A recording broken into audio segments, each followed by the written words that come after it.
أعوذ بالله من الشيطان الرجيم.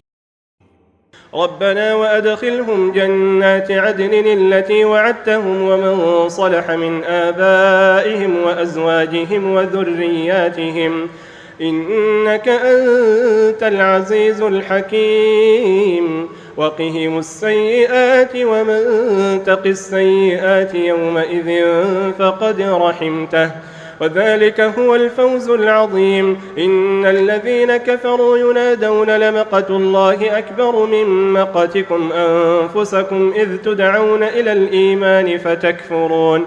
قالوا ربنا أمتنا اثنتين وأحييتنا اثنتين فاعترفنا بذنوبنا فهل إلى خروج من سبيل. ذلكم بأنه إذا دعي الله وحده كفرتم وإن يشرك به تؤمنوا فالحكم لله العلي الكبير.